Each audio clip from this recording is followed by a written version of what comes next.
Okay. Hello. So, we've started doing requests for story time. So get yours in if you'd like to have a book read especially for you.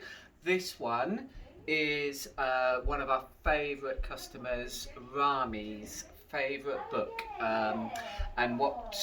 So he's requested this, and just a hello to Sally as well, so she doesn't feel left out.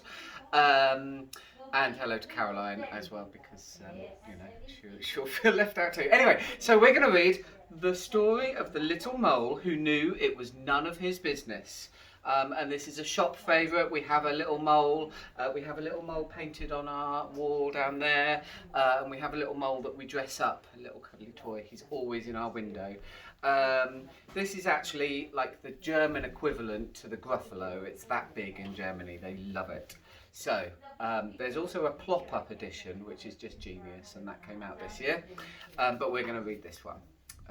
So, the story of the little mole who knew it was none of his business. One day, the little mole poked his head out from underground to see whether the sun had already risen. Then it happened. It looked a little like a sausage, and the worst thing was that it landed right on his head. Oh! How mean! Cried the little mole. Who has done this on my head? But he was so short-sighted that he couldn't see anyone around. Did you do this on my head? He asked the dove who was flying past. Me? No, how could I? I do it like this, she answered.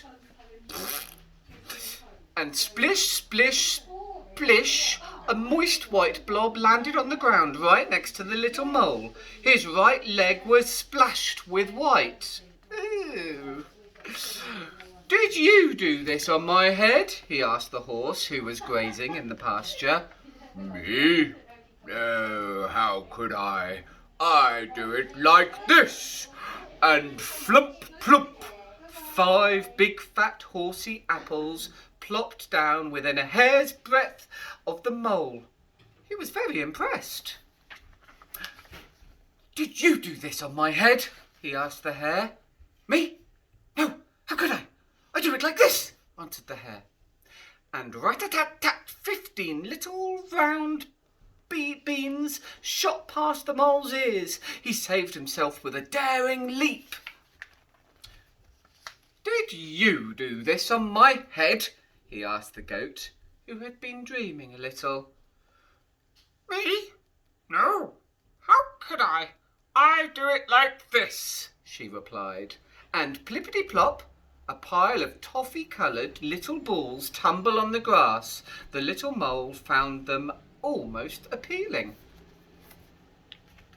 Did you do this on my head? He asked the cow, who was chewing the cud. Me? No. How could I? I do it like this.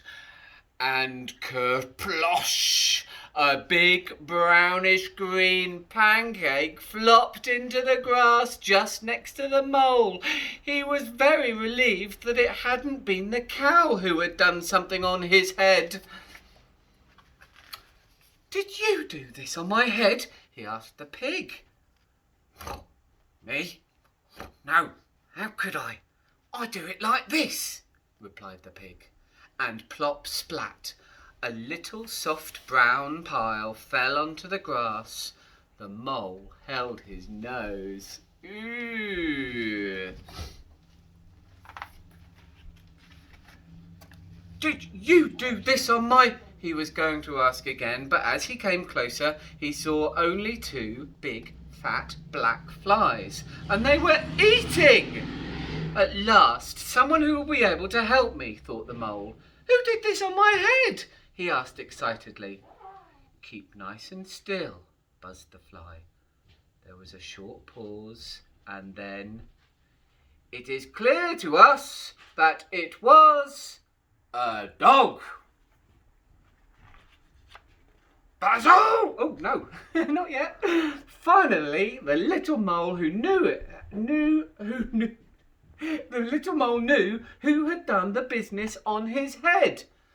Basil! The butcher's dog. You know what he's going to do? Quick as a flash, he climbed onto Basil's kennel and pling, a tiny black sausage landed right on top of the dog's head. Satisfied at last, the little mole disappeared happily into his hole underground. Wow, that was an adventure, wasn't it? Thank you very much, Pavilion. We love this book. Thank you very much to Werner Holzwarth and Wolf Erlbruch for creating it and letting us read it. So, any requests, let us know in the comments, and see you soon. Bye-bye.